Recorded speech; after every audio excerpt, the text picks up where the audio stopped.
Chapter 3, Part 3 Topics. Decision of the Commission condemned by the House of Representatives. Letter of Charles Francis Adams, John Adams' grandson. The Fraud Blazon.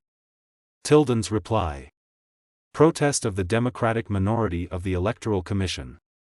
Thurman and Bayard. James Russell Lowell. I have already referred to the terrors and desperation with which the prospect of Tilden's election inspired the great army of office-holders at the close of Grant's administration. That army, numerous and formidable as it was comparatively limited. There was a much larger and justly influential class who were apprehensive that the return of the Democratic Party to power threatened a reactionary policy at Washington, to the undoing of some or all important results of the war. These apprehensions were inflamed by the party press until they were confined to no class, but more or less pervaded all the northern states. The election tribunal, consisting of mainly men appointed to their positions by Republican presidents or elected from strong Republican states, felt the pressure of this feeling, and from motives compounded in more or less varying proportions of dread of the Democrats, personal ambition, zeal for their party, and respect for their constituents, reached the conclusion that the exclusion of Tilden from the White House was an end which justified whatever means were necessary to accomplish it. They regarded it like the emancipation of the slaves as a war measure. In that way they quieted their consciences for a time at least, and found a peace which passeth all understanding, by virtue of a course of reasoning which they might be suspected of having borrowed from one of Mr. Dickens' amiable heroes. I am glad to see you have so high a sense of your duties as a son, Sam, said Mr. Pickwick. I always had, sir, replied Mr. Weller. That's very gratifying reflection, Sam, said Mr. Pickwick approvingly. Very, sir, replied Mr. Weller. If ever I wanted anything, my father, I always asked for it in a very respectful and obliging manner. If he didn't give it me, I took it for fear I should be led to do anything wrong through not having it. I saved him a world trouble in that way, sir. That's not precisely what I meant, Sam, said Mr. Pickwick, shaking his head with a slight smile. All good feelin', sir, the very best intentions, as the gentleman said when he run away from his wife, 'cause she seemed unhappy with him, replied Mr. Weller. The President and Vice President declared by the Electoral Commission to have been the choice of the electors were inaugurated on Sunday, the 4th of March. On the following day the Honorable Charles Francis Adams addressed to Mr. Tilden a letter which, though brief, produced a national sensation. It ran as follows: Boston, March 5, 1877. Honorable S. J. Tilden, New York. My dear sir, on this day, when you ought to have been the President of these United States, I seize the opportunity to bear my testimony to the calm and dignified manner in which you have passed through this great trial. It is many years since I ceased to be a party man. Hence I have endeavored to judge of public affairs and men rather by their merits than by the names they take. It is a source of gratification to me to think that I made the right choice in the late election. I could never have been reconciled to the elevation, by the smallest aid of mine, of a person, however respectable in private life, who must forever carry upon his brow the stamp fraud, first triumphant in American history. No subsequent action, however meritorious, can wash away the letters of that record. Very respectfully yours, Charles Francis Adams. The formal and public charge from the son of one president, the grandson of another president, himself in one important national crisis a candidate for the vice presidency, and in another yet graver national crisis our minister to England. That the man who only the day previous had been formerly clothed with the chief magistracy of the nation, must forever carry upon his brow the stamp of fraud, conveyed with it throughout the land something of the shock of the fire bell rung in the night. Had such a letter from such a source appeared the day following the inauguration of any previous President of the United States, its author could hardly have expected immunity from personal outrage. The truth of the charge, however, was so indisputable, that, so far as I am aware, no one of Mr. Hayes's friends or partisans ever attempted to deal with its author, as would have been natural had it been questionable. Among Mr. Tilden's papers the following fragment of what purports to have been intended as a reply to Mr. Adams' letter has been found. Though only a fragment and never communicated to Mr. Adams, it is interesting a revelation of the state of feeling which the letter had awakened, and of Mr. Tilden's deliberate view of the frauds by which the rights of the nation had been violated.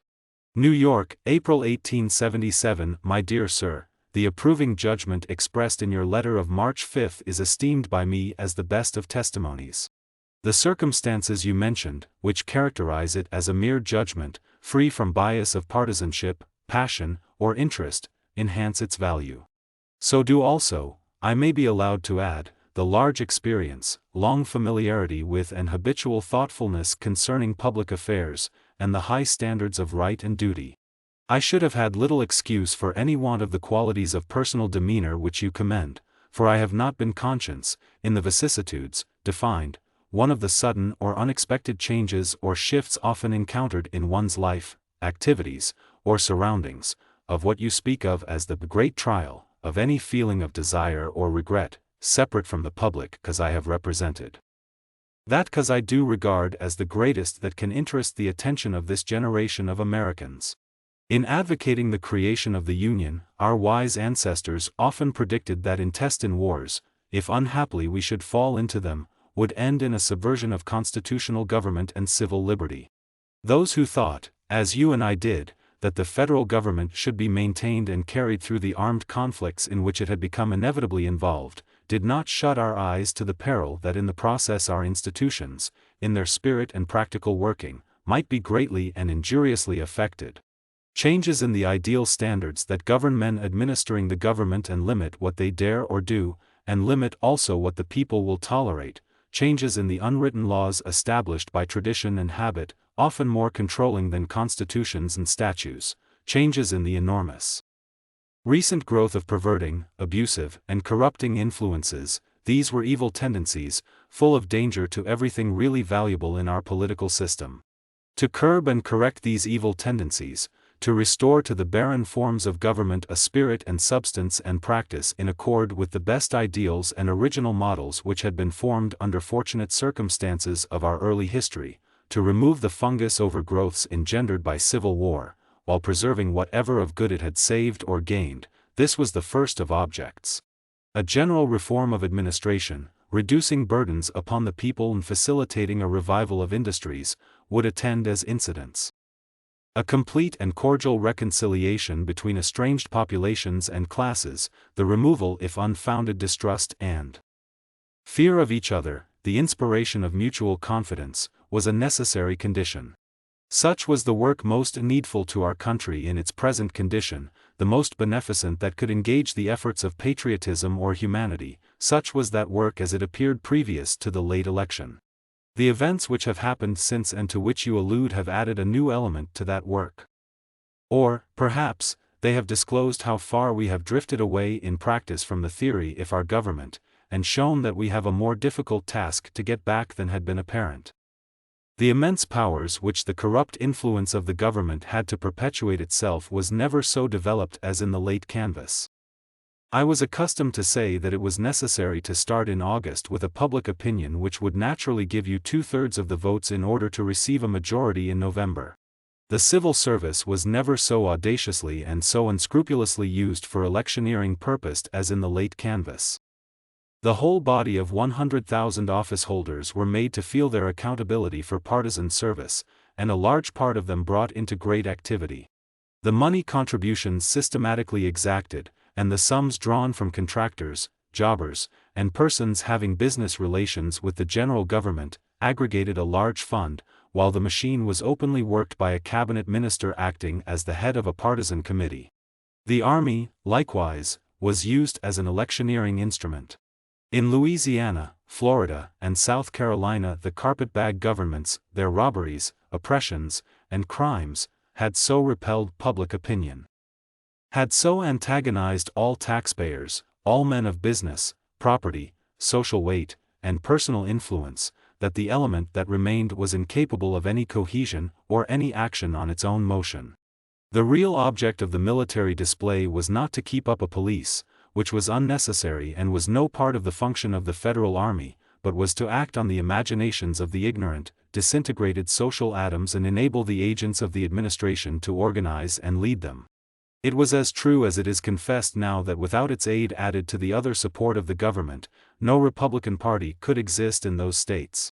But all these odds were overcome by the mere mortal force of public opinion demanding better government, and a popular majority of 260,000 votes and an electoral majority of 23 votes resulted. This was notwithstanding that California was carried by fraud now ascertained, and several of the new states by corrupt means. Then came the after frauds, the change of the actual result declared at the polls, by governmental influence falsifying the returns of 2 states and falsifying the count of the electoral votes. I was at Mr. Tilden's house when the news of his exclusion from the presidency was announced to him, and also on the 4th of March, when Mr. Hayes was inaugurated. I venture to quote the following contemporaneous entry from my diary, relating to his bearing on that occasion. It was impossible to remark any change in his manner, except, perhaps, that he was less absorbed than usual and more interested in current affairs. I spent a week at this time a guest in his house, and I could not see that he was much disappointed as most of the people about him. He had not been so cheerful at any time in the last 3 years as since the 4th amnesty. My explanation of this is satisfactory to me. His notion of being president meant a life of care, responsibility, and effort such as none of his predecessors ever encountered. He never contemplated the presidency except as a fearful struggle. When his election was out of the question, he was naturally more sensible of his escape from the giants which he had seen in his path than of the honors which might have been his, but were to be worn by another. This sense of relief and the opportunity it offers of looking after his health, which is daily improving in consequence, have rather made him happier otherwise. When the giants shall have entirely disappeared, and his freedom from care and anxiety become familiar to him, it is probable that he will feel more keenly the loss he has sustained. He regards Thurman and Bayard as chiefly responsible for his miscarriage.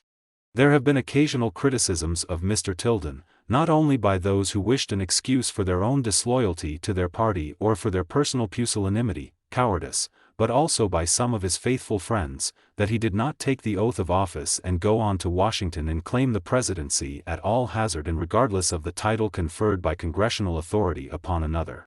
I believe Mr. Charles O'Connor was one of these friends, and I also remember how signally I failed in the effort of 1877 to make Victor Hugo comprehend Mr. Tilden's submission to the decision of the electoral tribunal.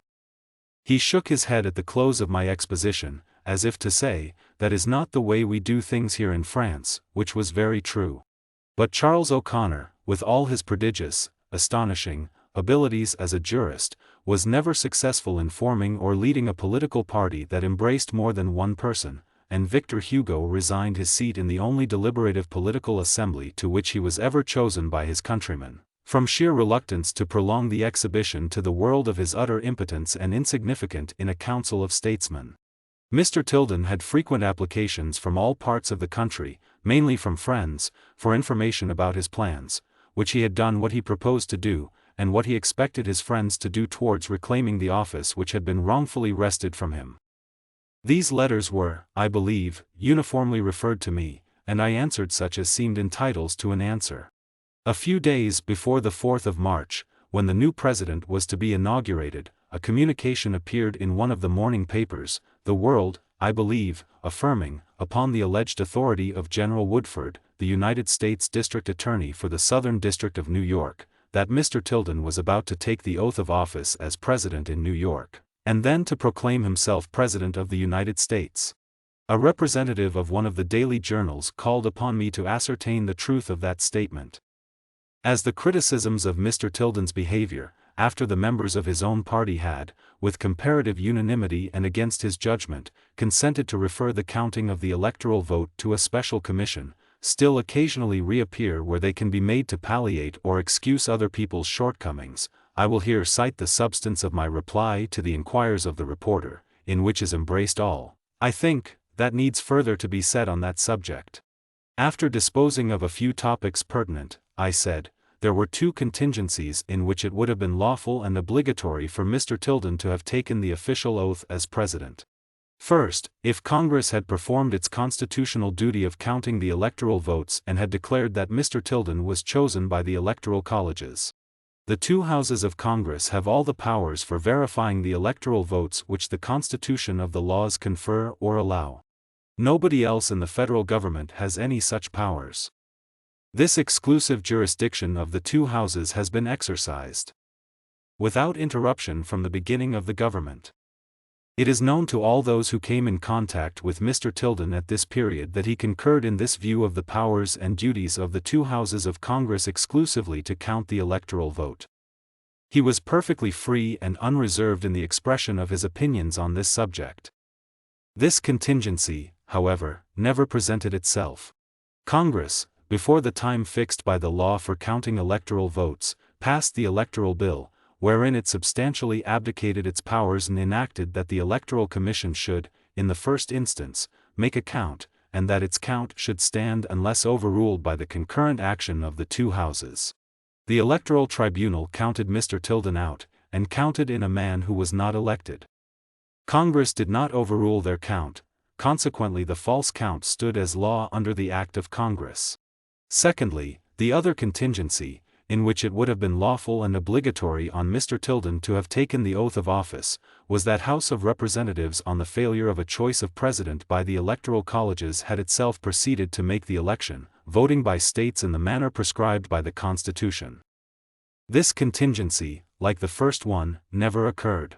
The House of Representatives is required, by the express language of the Constitution, to elect the president when neither of the candidates can command a majority of the electoral votes. The right of the two houses to count the electoral votes and to declare that any person has a majority is a matter of implication, precedent, and practice. But the right of the House of Representatives to supply the failure of a choice is a positive constitutional command. It is not only a right, but a duty. The provision is mandatory. The House is a witness at the opening of the certificates, it is an actor in counting the votes by its own tellers and in its own presence. Having such and the best means of knowing whether a choice has been made by the elector colleges, it is also expressly vested with a power and duty to act exclusively and conclusively in the event that no person proves to have been chosen by a majority of the votes of those colleges. The House acquires jurisdiction by that fact. The assent of the Senate to the existence of that fact is nowhere prescribed or required. No judgment, certification, or act of any official body is interposed as a condition the assuming or jurisdiction by the House. When the House has once acted in such a case, no review of its action nor any appeal from its decision is provided for in the Constitution. It is difficult to see why the House in such a case, like all tribunals of original jurisdiction and subject to no appeal, did not insist upon its rights as the exclusive judge of the fact and the law from which it acquired jurisdiction. It was, I am told, a fear that the Senate might lead a resistance to the rightful judgment of the House, and that General Grant would sustain such a revolutionary policy with the Army and Navy and the militia of the great states in which the Republicans had possession of the governments, that deterred the House of Representatives from the assertion of its rights and induced it to abdicate in favor of the Electoral Commission. But without speculating upon causes or motives, one thing is certain. The House of Representatives did not elect Mr. Tilden in the manner prescribed by the Constitution. On the other hand, it did concur with the Senate in anticipating and preventing the contingency in which it might have compelled to act, thus providing an expedient which disarmed it. It adopted the electoral law and went through all the forms required for the execution of the electoral scheme. True, it afterwards passed a declaratory resolution condemning the action of that tribunal and asserting that Mr. Tilden had been duly elected, but the Constitution had not provided that a man should or could take office as president on a declaratory resolution of the House of Representatives merely. If that resolution could have had full effect to abrogate the electoral law which the House had assisted to enact, it would have created no warrant of authority to Mr. Tilden to take the oath of office. A vote by states that he should be the next President of the United States was still necessary to give Mr. Tilden any more title to the succession than General Grant, and that vote the House of Representatives never gave him. I might have disposed of your question more briefly by simply saying that no contingency provided by the Constitution ever existed in which Mr. Tilden could have lawfully or properly take the oath of office as President. I have dwelt upon the matter at some length because of its future as well as past importance. The idea that Mr. Tilden ever thought of taking the oath of office illegally is in my judgment quite preposterous, as is the other idea that he would have omitted to take it if any contingency had arisen in which it was his right or duty to take it, or that any menace would have had the slightest influence in preventing his performing his whole obligation to the people. I will venture to say that if it had been his right and duty to take the oath, he would not have done so at the City Hall in New York, surrounded by the forces which, according to Mr. Mines, General Woodford pictured to his imagination, but at the federal capital, even though he had known that he would be kidnapped or subjected to a drumhead court-martial 5 minutes afterwards. It is doubtless true that revolutionary ideas were entertained by the hierarchy of office-holders in possession of the government. General Grant did utter menaces in published interviews and did make a display of military force in Washington to overawe Congress. I presume this was a part of the system of intimidation for which he allowed himself to be used by the office holders, and which he intended to act upon public opinion through the fear of disturbance, as well as upon Congress. But it is safe to say that whatever the effects they produced, they did not prevent Mr. Tilden from taking the oath of office. The fear that he would do so, which induced the Republicans to swear their candidate into office privately on the Saturday previous to the commencement of his term of office, besides repeating the ceremony at the inauguration, was born of that consciousness which causes the wicked to flee when no man pursueth. I was aware that about that time Mr. Tilden's house was besieged by emissaries of the press and the telegraph to know if the rumors to that effect which prevailed in Washington were true. This was a species of curiosity which I believe Mr. Tilden did not consider it any part of his duty to relieve. The following lines from the austere muse of J. Russell Lowell in the satire entitled Tempora Mutantur were widely quoted in the columns of the Massachusetts press during the campaign of 1876. The 10 Commandments had a meaning then, felt in their bones by least considerate men, because behind them in public consciences stood, and without wincing made their mandates good. But now that statesmanship is just a way to dodge the primal curse, and make it pay, since the office means a kind of patent drill, to force an entrance to the nation's till, and peculation something rather less risky than if you spelt it with an S, now that to steal by law is grown an art, whom rogues are sires, their milder sons call smart. The public servant who has stolen or lied, if called on may resign with honest pride. An unjust favor put him in, why doubt disfavor as unjust has put him out? Even if indicted, what is that but fudge, to him who counted in the election judge, whitewashed, he quits the politician strife, at ease in mind, with pockets filled for life. Note, President would not rhyme with fudge. In a letter to Leslie Stephen, written December 4, and nearly a month after the presidential election, Mr. Lowell thus excuses himself for casting his electoral vote for Hayes. There was a rumor, it seems, that I was going to vote for Tilden. But in my own judgment I have no choice, and am bound in honor to vote for Hayes, as the people who chose me expected me to do. They did not choose me because they had confidence in my judgment, but because they knew what that judgment would be. If I had told them that I should vote for Tilden, they would never have nominated me. It is a plain question of trust. The provoking part of it is that I tried to escape nomination all I could, and only did not decline because I thought it would be making too much fuss over a trifle. Letters of James Russell Lowell. Mr. Lowell was one of the Republican presidential electors of Massachusetts, and from the lofty moral standard by which he had been in the habit of judging public men, the suspicion obtained the currency among his friends in the press that he would refuse to cast his vote for Hayes, which would have resulted in electing Tilden.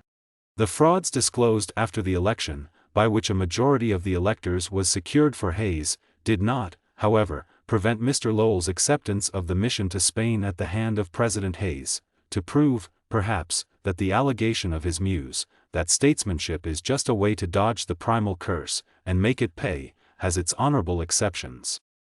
In further justice to Mr. Lowell, it deserves to be recorded that he has a very respectable precedent for lending his name and reputation to bolster the administration of the only spurious president in our annals. In an old life of Charles James Fox I have read the following entry, 1781, June 20th. Sold by auction, the library of Charles James Fox, which had been taken in execution. Amongst the books was Mr. Gibbon's first volume of Roman history, which appeared, by title page, to have been given by the author to Mr. Fox, who had written the following anecdote. The author, Gibbon, at Brooks, said there was no salvation for this country till 6 heads of the principal persons in the administration were laid on the table. 11 days after, this gentleman accepted the place of Lord of Trade under those very ministers, and has acted with them ever since. If fame for its own sake, if live long in the memory of man, be an end in itself worth toiling for, Tilden was to be congratulated upon the decision of the Electoral Commission, for it was the means of conferring upon him an historic prominence which the most successful administrations of the presidential office could not have assured him. Never have nominated me. The poet Martial tells us that the name of Musius Scaevola, who had thrust his right arm in the fire to punish it for having taken the life of another by mistake for that of the royal invader of his country, would have found its way to the wallet in which time carries, on his back, alms for oblivion, had the avenging dagger reached the heart of King Porsenna, for whom it was intended. Major decepti fama est eti gloria dextri si non eracet, fecerat illa minus. Translated. A major misconception is the reputation and glory of the right. If he had not made a mistake, he had made it less. So the action of the Electoral Commission has conferred upon Mr. Tilden the unique distinction of being the first, let us hope the last, President-elect of the United States feloniously excluded from the chief magistracy, a distinction which, like the banishment of Aristides, the assassinations of Caesar, of Henry IV of France, of Lincoln, and of Carnot, makes it one of the conspicuous and indestructible landmarks of history. Greater the glory and eke the fame of Scaevola's hand deceived, had it not missed its patriot aim, the less it had achieved. End of chapter 3 Part 3.